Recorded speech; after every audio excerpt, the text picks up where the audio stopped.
Bonjour, comment ça va? Et comment va la santé? Bonjour, comment ça va? Et comment va la santé?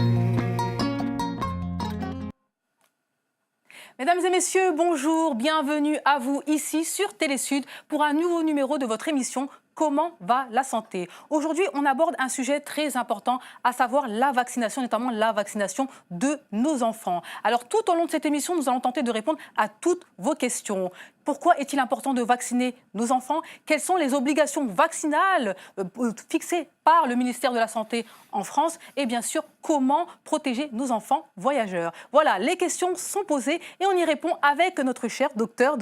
Ce n'est pas docteur Abdon Goudio, c'est docteur Aounto Chaspoul. Bienvenue à vous. Alors, je tiens tout de suite à saluer docteur Abdon Goudio qui a dû nous quitter pour des raisons professionnelles. Il est à Mayotte, donc on le salue chaleureusement. Bienvenue à vous, docteur. Merci Aïssatou. Alors, c'est un plaisir de vous avoir avec nous pour les dernières émissions de cette année. Alors, j'ai une question tout de suite à vous poser. Aujourd'hui, nous sommes quand même en 2018 et la vaccination a prouvé, c'est-à-dire que de nombreuses maladies ont été éradiquées et pourtant, on se doit encore de sensibiliser, de dire qu'il est important de vacciner. Pourquoi ? Alors, il y a plusieurs raisons, mais la raison majeure, c'est probablement qu'on a plus l'habitude de soigner quand on est malade et pas encore suffisamment l'habitude de la prévention. Et c'est important de se prévenir des maladies. C'est plus facile de prévenir l'apparition d'une maladie que de la guérir globalement.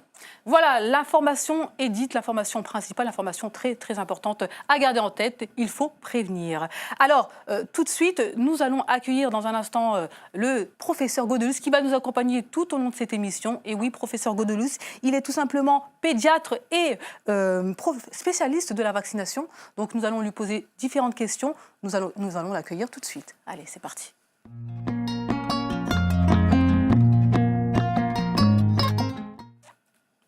Professeur Godelus, bienvenue à vous. Alors, vous êtes pédiatre, ancien chef de service à l'hôpital Verdier à Bondy. Vous êtes bien sûr aussi spécialiste de la vaccination. Bienvenue à vous. Alors, nous avons énormément de questions à vous poser, comme je l'ai dit.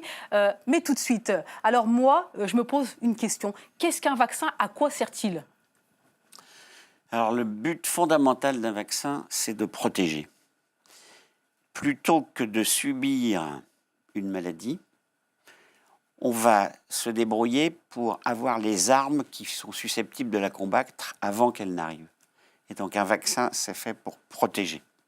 Voilà.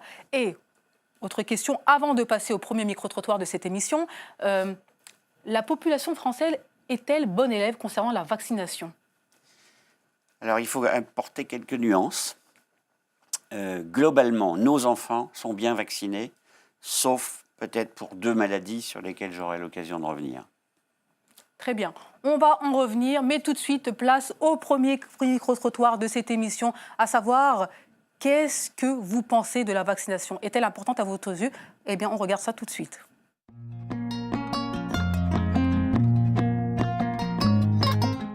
Que pensez-vous de la vaccination des enfants? C'est une bonne chose. Ça permet de protéger les enfants contre les maladies. Je pense que c'est une très bonne chose. Tout enfant a droit de se faire vacciner en fait. Ça consolide la santé au fait. Je pense que c'est important. C'est une sorte de prévention en fait. Moi j'ai été vacciné et Dieu merci j'ai eu une bonne enfance en fait. J'ai pas été trop touché par les maladies. Je pense que c'est peut-être dû à ça en fait. C'est prioritaire, c'est primordial pour leur santé. La vaccination des enfants, je trouve que c'est important. Parce que moi je pense que dès le bas âge, il faut déjà vacciner les enfants pour prévenir de certaines maladies. Il y a la polio, il y a l'hépatite. Je trouve que c'est vraiment très très important de vacciner les enfants. Je trouve que même c'est primordial, quoi. Ça doit être vraiment une base pour les parents. Et on a la chance de pouvoir avoir des vaccins, vaut mieux qu'on en ait que pas. Moi franchement je suis à 100% pour la vaccination. Pourquoi avez-vous vacciné vos enfants? J'estime que c'est important pour leur santé. Pour qu'ils aient une santé de fer, pour les éviter qu'ils tombent malades tout au long de leur vie. Voilà, donc ils sont plutôt unanimes. Tout le monde est pour la vaccination, tout le monde a vacciné ses enfants, c'est bien. C'est une très bonne chose. Alors, clairement, aujourd'hui, on sait que c'est important, en tout cas eux le disent, c'est important de protéger ses enfants, mais pourquoi les enfants principalement? Alors les enfants, quand ils naissent, ont une certaine protection, mais qui ne va pas durer longtemps. Cette protection est celle qui leur a été amenée par la maman, à travers le placenta, pendant la grossesse. Et quand l'enfant naît, si maman possédait ces protections, l'enfant en bénéficie. D'accord, très bien. Essentiellement sous forme d'anticorps. Et puis, ces anticorps vont disparaître, parce que c'est ceux de la maman. Et donc, ce qu'on va faire avec les vaccins, c'est en faire à l'enfant pour qu'il installe rapidement sa protection. Et ceux-là, ils vont persister parce que c'est lui qui les a faits. Et c'est le but de ces vaccins. Très bien. Donc, on l'a dit, la vaccination protège de maladies graves telles que la polio, notamment, la rougeole, généralement des maladies virales, parce qu'on ne sait pas toujours très bien lutter contre les virus. Ce qu'il faut retenir, c'est que les vaccins protègent de pathologies toujours très graves, d'où l'intérêt de se vacciner. Se vacciner soi-même, c'est se protéger certes soi-même, mais c'est aussi protéger son entourage, sa famille, et ceux qui ne peuvent pas être vaccinés aussi. Tout à fait, c'est une forme de bienveillance envers les autres, c'est-à-dire qu'en fait, vous allez protéger votre enfant, mais vous allez aussi protéger tous les enfants qui ne peuvent pas être vaccinés. Et plus on arrive à un taux de vaccination important dans une population, par exemple pour la rougeole, autour de 95%, on n'aurait pas d'infection pour la rougeole. D'accord. Mais disons-le, il y a des contre-indications. Tout le monde ne peut pas être vacciné. Alors, les contre-indications sont assez peu fréquentes. D'accord. Et on peut les simplifier. La contre-indication pour la totalité des vaccins, c'est quand on fait une allergie grave à l'administration d'un vaccin. Ça, c'est une contre-indication. Il faut aller chercher s'il y a un composant qui est en cause. Mais je dis, c'est une allergie grave, c'est-à-dire qui met en jeu des signes à la fois respiratoires, hémodynamiques, etc. Et en dehors de ça, les vaccins à virus vivant, il y a des vaccins à virus vivant, donc ceux-là sont contre-indiqués chez la femme enceinte et chez les immunodéprimés. Ça, c'est des contre-indications qui sont formelles. D'accord. En dehors de ça, il y a très peu de choses. Et le vaccin tétanos, si je vous dis ça, vous me dites quoi? Le vaccin tétanos, je vais dire, le seul risque, c'est de ne pas être vacciné. D'accord. Il faut d'abord la maladie du tétanos. C'est une maladie grave. À l'heure actuelle, il y a, par exemple, en France, 30% de mortalité quand on a un tétanos. Et la maladie elle-même n'immunise pas. Elle ne fait pas les anticorps pour être protégée à vie. Seul le vaccin fait ça. Parce que ce qui pose un problème dans le tétanos, c'est une toxine. Et donc le vaccin, c'est comme la toxine, mais sans sa toxicité, par contre, qui fait faire les anticorps. Et là, qui protège. Le tétanos dans le monde a énormément diminué depuis la vaccination. Et il y a une forme très particulière qui est le tétanos néonatal, qui doit disparaître. Il suffit de vacciner les femmes enceintes, 2 injections, pour faire disparaître le tétanos néonatal dans le monde. Et à l'heure actuelle, il reste à peu près encore une trentaine de milliers de cas dans le monde de tétanos néonatal, mais on peut l'éviter. Allez, on continue cette émission avec tout simplement un petit reportage de vaccination que vous pouvez retrouver sur www.vaccination-info-service.fr. Alors, pourquoi est-il important de se faire vacciner et quel est l'intérêt pour les autres qui nous entourent? Allez, on regarde.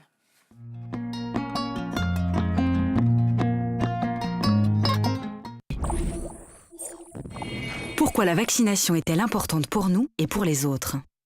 En plus de nous protéger, la vaccination agit comme un bouclier pour les personnes les plus fragiles qui nous entourent, comme les bébés trop jeunes pour être vaccinés, les femmes enceintes, les personnes âgées ou les malades. Prenons un exemple pour mieux comprendre. La rougeole est une maladie très contagieuse pour laquelle il n'existe pas de traitement. Voici Martin. Martin n'est pas vacciné contre la rougeole et un jour, il attrape la maladie. Du coup, il peut la transmettre à plus de 15 personnes de son entourage qui ne sont pas vaccinées non plus. Et chacune de ces personnes risque à son tour de transmettre la rougeole à 15 autres personnes non vaccinées et ainsi de suite. C'est comme ça que les épidémies apparaissent. En revanche, si Martin avait été vacciné contre la rougeole, il aurait été protégé contre la maladie, mais il aurait aussi protégé ceux qui l'entourent. En fait, plus il y a de personnes qui se font vacciner, plus on évite le risque d'épidémie. La vaccination sauve des millions de vies chaque année et aide à éradiquer des maladies dans le monde entier. J'espère que vous avez apprécié cette petite vidéo. N'hésitez pas à aller sur www.vaccination-info-service.fr pour avoir d'autres informations concernant l'importance de la vaccination. Alors, on continue cette émission donc, avec un cas, la rougeole. La rougeole, c'est une maladie grave. Il y a un vaccin. Alors, il y a un vaccin contre la rougeole et ce vaccin permet de protéger les jeunes enfants et aussi les adultes. Ce vaccin est maintenant obligatoire avec le nouveau carnet de vaccination. C'est un vaccin qui est totalement bien toléré. Il n'y a pas d'intolérance à ce vaccin et il est important de se protéger puisqu'en ce moment, on a une épidémie. La rougeole, quand on est en dessous d'environ de 95% de personnes vaccinées dans une population, on a un risque d'avoir des foyers épidémiques. Donc c'est vraiment important, c'est vous protéger et protéger les autres. On ne le répétera jamais assez, vous protéger et protéger les autres. Allez, on continue cette émission avec le micro-trottoir numéro 2. Et oui, il est là. Alors, est-ce que vos enfants sont à jour au niveau de leur vaccination? Eh bien, vous répondez tout de suite en images.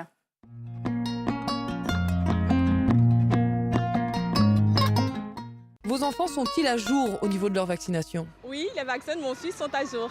Je pense ceux qui sont vaccinés, en tout cas, tout ce qui doit être fait, c'est fait. J'ai un enfant qui arrive bientôt, donc je vais vraiment réfléchir. Enfin, je ne sais pas si c'est obligatoire de faire 11 vaccins, mais franchement, ça me fait peur. Ça me fait peur d'injecter autant de produits chimiques dans un enfant. Franchement, je me pose la question.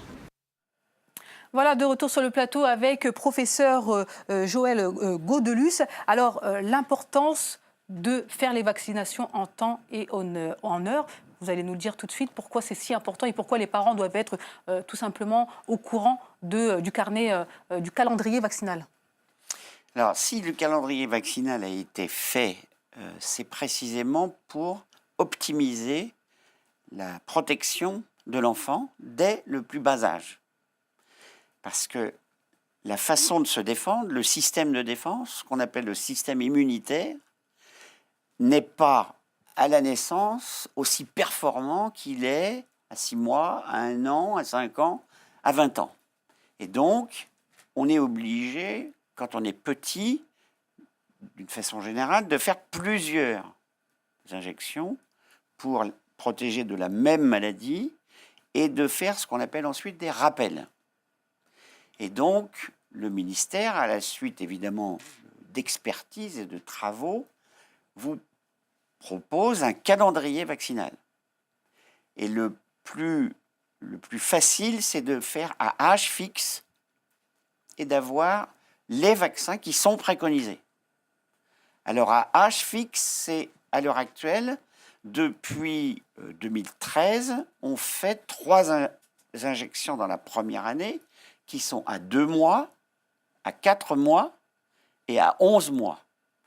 Et comme ça, on peut protéger vis-à-vis des maladies. Alors, il y a premièrement un vaccin qu'on appelle hexavalent.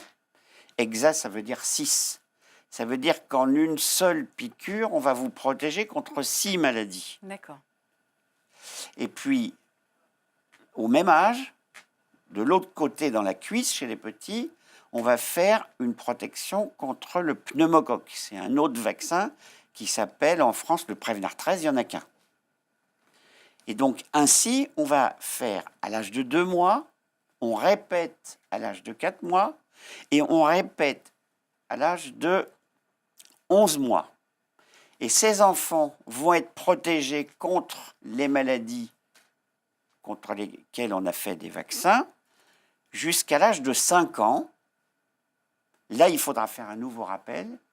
Et ensuite, à 11-13 ans, encore un nouveau rappel. D'accord. Donc, on sait qu'il y a eu un nouveau calendrier vaccinal, c'est-à-dire que les enfants nés après le 1er janvier 2018 ont 11 vaccins obligatoires maintenant, alors qu'il y en avait 3 avant. Alors, c'est ça qui a changé. Ce qui a changé, c'est qu'on passe avant 3 vaccins obligatoires, c'était diphtérie, tétanos, poliomyélite. Et maintenant, on passe à 11. Ça ne veut pas dire qu'on a augmenté le nombre de piqûres. Il faut bien que ça soit clair. Oui. Alors, quels sont les autres? C'est Hémophilus B, alors ça c'est un nom qui est barbare, mais c'est le nom d'une bactérie. Très important ce vaccin. Ce vaccin existe depuis 1992. Avant ce vaccin, il y avait 600 méningites par an dues à cette bactérie chez l'enfant de moins de 5 ans en France. Depuis qu'il y a ce vaccin, ces méningites ont disparu. En 15 ans, on n'en dénombre plus que 30, et ça se voit uniquement chez des non-vaccinés ou mal vaccinés. Donc c'est un vaccin qui a été fondamental, très important, et à l'origine d'autres vaccins. Donc c'est un vaccin qui n'était pas obligatoire, mais finalement qui a été recommandé et pratiqué. Et bien fait. Et bien fait. Et bien sur fait. de nombreux enfants, Parce sur la plupart des enfants. Il était associé au vaccin obligatoire, donc c'est la raison pour laquelle il a été bien fait. Et puis ensuite, il faut y ajouter l'hépatite B et enfin la coqueluche. Alors la coqueluche, il faut dire un petit mot parce que c'est très important, c'est pour ça qu'il faut commencer la vaccination tôt. La coqueluche est une maladie qui peut être dangereuse, voire mortelle, chez les petits bébés avant l'âge de 3 mois essentiellement. Et donc la première injection, quand je dis 2 mois, il faut faire attention parce que 2 mois, ça va jusqu'à la veille du 3e mois. Le mieux, c'est de dire 8 semaines. Il faut vacciner les enfants à 8 semaines. D'accord. Donc je suppose que celui-ci est fait en même temps que l'hépatite B, on est d'accord? Il est fait dans l'hexavalent, c'est-à-dire les 6, il y a diphtérie, tétanos, polio, hémophilus B, hépatite B, coqueluche. D'accord. Et toutes ces informations, c'est-à-dire j'ai été vacciné à 2 mois, à 6 mois, on les retrouve où exactement? Dans le calendrier. Dans le calendrier vaccinal? Dans le calendrier vaccinal et aussi dans le nouveau... carnet de santé. Le carnet de santé, voilà, c'est-à-dire qu'on a tous un carnet de santé dans lequel toutes les informations concernant les vaccins qui nous ont été faits sont indiquées. On sait quand faire le rattrapage ou tout simplement faire la deuxième dose, comment on appelle ça, le rappel. Oui, tout se trouve dans le nouveau, le nouveau carnet de vaccination. Il y a tout un tas d'informations, notamment sur les vaccins, les rappels. Il y a même des conseils de santé pour les parents dans ce nouveau carnet. Ce qu'il est important de dire aussi, c'est qu'il n'y a pas plus d'injections. En fait, la plupart des enfants qui étaient suivis, notamment en PMI, ou parfois par des médecins généralistes, recevaient tous ces vaccins.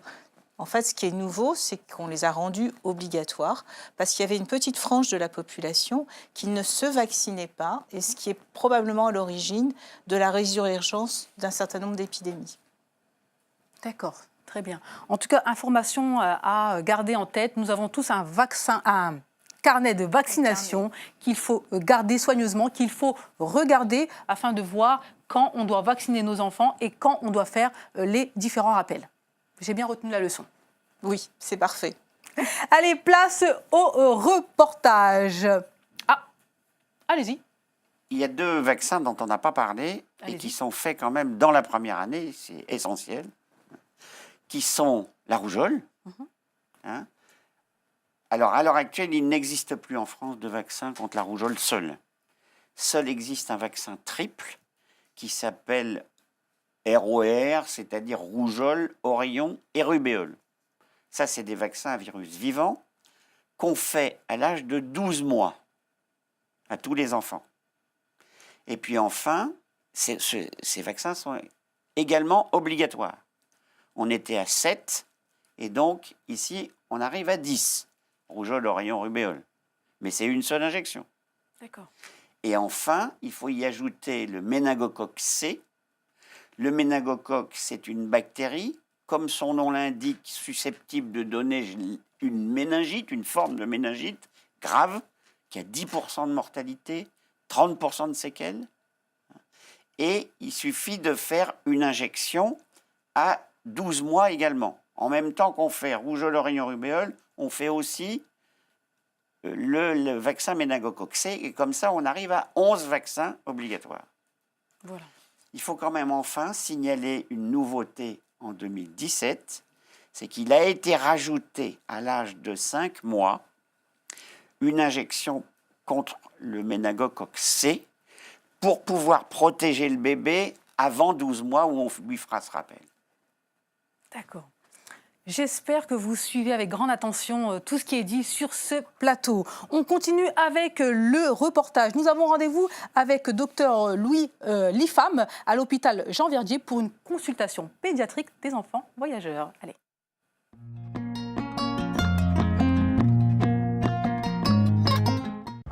En région parisienne, à Bondy, l'hôpital Jean Verdier dispose d'un service de consultation des enfants voyageurs. Le docteur Pham est responsable du centre des vaccinations internationales et reçoit régulièrement des bébés voyageurs. Nous avons plusieurs missions, donc notamment des consultations de prévention pour les consultations du voyage. Nous accueillons les enfants et les familles, donc les parents qui souhaitent partir en séjour en zone tropicale. Et nous voyons également des patients en retour de séjour en zone d'endémie pour les pathologies aiguës, donc tout ce qui est diarrhée infectieuse, parasitose digestive, suivi d'accès palustre. Le petit Youssouf doit prochainement voyager avec sa mère. Il est reçu par le docteur Pham qui vérifie que ses vaccins sont bien à jour. Sinon, toutes les vaccinations obligatoires du calendrier vaccinal sont bien à jour. Donc là, ce qu'on va vous proposer, c'est les vaccinations recommandées pour le voyage. En Asie, on aime bien, en cas de séjour, faire une vaccination contre l'hépatite A. Donc l'hépatite A, c'est une maladie qui peut être transmise par les aliments, par l'alimentation, par l'eau, selon les conditions du voyage. Donc chez les enfants, ça donne des hépatites avec des diarrhées, de la fièvre, une jaunisse. Et c'est un vaccin qui est très bien toléré et qu'on peut faire à partir de 12 mois. D'accord. Donc l'hépatite A. Et voilà, vous partez 15 jours. Et puis, on peut éventuellement également faire la typhoïde, comme il a plus de 2 ans. En Asie, il y a également des maladies infectieuses comme la typhoïde, qui donne de la fièvre, des diarrhées importantes. Donc, on peut vous le proposer. D'accord. Ouais. La vaccination est un des plus grands succès de la santé publique. Selon l'Organisation mondiale de la santé, 2 à 3 millions de vies sont sauvées chaque année grâce aux vaccinations. Merci à Dr Pham pour cette intervention et bien sûr merci à Salah Eddine Gakou pour la réalisation de ce reportage. Alors les enfants voyageurs, il y a des vaccins qui sont obligatoires, notamment ceux qui vont dans les zones tropicales, notamment en Afrique subsaharienne et éventuellement au Brésil, Guyane. On est d'accord ? Alors la fièvre jaune doit être faite pour tous les gens qui voyagent dans ces zones. Il faut rappeler qu'en France, ce vaccin est obligatoire pour les gens qui vont en Guyane. Les autres vaccins sont les vaccins contre les méningocoques. En France, on a le C, mais en Afrique, il faut aussi vacciner contre le A, le W et le Y. En un seul vaccin, ça peut être fait, il est utile. Une seule injection, Une seule. Et ça protège de tout. De ces 4. De ces 4 maladies. Enfin, il y a le vaccin contre l'hépatite A, qui peut être fait pour tous les enfants à partir de l'âge de 12 mois. Très bien. Alors quand même, petit rappel pour le BCG, qui est un vaccin important. La tuberculose est endémique dans les pays du Sud et elle existe aussi à un niveau assez important en Île-de-France. La précédente émission en a beaucoup parlé. Donc il est aussi recommandé, à partir de l'âge d'1 mois, de vacciner les bébés par le BCG. Donc, les bébés susceptibles de voyager doivent être tout simplement vaccinés. Parce que moi, à 2 mois, j'ai été vaccinée du BCG. Ça, je vous le dis. Oui, tout à fait. Les bébés voyageurs doivent être vaccinés contre le BCG quand ils retournent dans un pays d'endémie et quand ils vivent aussi dans une communauté où il peut y avoir un peu plus de tuberculose que dans d'autres communautés. Très bien. Alors, le remboursement, on a parlé de nombreux vaccins, les vaccins obligatoires en France, il y en a 11, les vaccins obligatoires pour les enfants voyageurs, les vaccins recommandés pour les enfants voyageurs, sont-ils remboursés ? Oui, ils sont remboursés à 65%, sauf le vaccin contre rougeole, oreillon, rubéole qui lui est remboursé à 100%. D'accord. Et concernant les vaccins pour les enfants voyageurs, à savoir la fièvre jaune, l'hépatite A... Alors, les vaccins pour les voyages ne sont pas remboursés par la Sécurité sociale. La fièvre jaune est remboursée pour la Guyane, puisqu'en fait, c'est un vaccin obligatoire pour les personnes qui résident en Guyane. Mais quand vous faites un vaccin juste pour un voyage d'agrément, le vaccin n'est pas pris en charge par la Sécurité sociale. D'accord, très important à dire. Alors, dire aux familles qu'il est important d'intégrer ça dans leur budget de vacances. Tout à fait. C'est très important de vacciner. Il faut prévoir à l'avance. Parce que le coût peut être quand même conséquent. Quand on a plusieurs enfants, il faut compter le prix des consultations et le prix des vaccins, donc ça peut monter un petit peu. Très bien. Voilà, nous continuons cette émission. Nous sommes presque au terme de cette émission, ça passe très vite. N'hésitez pas à aller sur le site www.vaccination.info-service.fr pour avoir plus d'informations concernant la vaccination. C'est très important, il faut prendre cela vraiment au sérieux. Alors, nous sommes au terme de cette émission et nous terminons avec le bon à savoir. Alors, pour bien protéger ses enfants, il est important de faire aussi les rappels. Fondamental. Les enfants sont souvent très bien suivis jusqu'à l'âge de 6 ans parce qu'ils sont suivis en PMI. Et puis après, quand ils grandissent, les parents ont un peu tendance à oublier. Donc c'est fondamental de bien faire les rappels, notamment pour les collégiens qui sont souvent, où là les rappels sont un peu moins bien faits. Très bien. Et que dire? C'est-à-dire qu'un enfant qui a fait les premiers vaccins et qui finalement ne fait pas les rappels, qu'est-ce qu'il se passe concrètement? C'est que la protection n'est pas totale? La protection diminue. Parce que le taux d'anticorps diminue au fur et à mesure du temps. Mais quand on a ça, on ne refait jamais tout. Il faut faire le rappel, et en général, c'est suffisant à rétablir la protection. Très bien, point très important. Et qu'en est-il des personnes, des enfants qui arrivent, je ne sais pas, à l'âge de 2 ans, à l'âge de 1 an, et qui n'ont pas de carnet de santé finalement?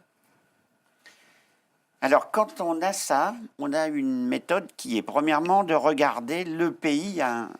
L'OMS a un tableau où vous avez pour tous les pays du monde le calendrier vaccinal. De demander aux parents s'ils ont été vaccinés. Et à partir de là, en fonction de son âge, on va faire une première injection, puis un dosage d'anticorps. Et en fonction de ça, on sait ce dont il a besoin pour compléter. Très bien.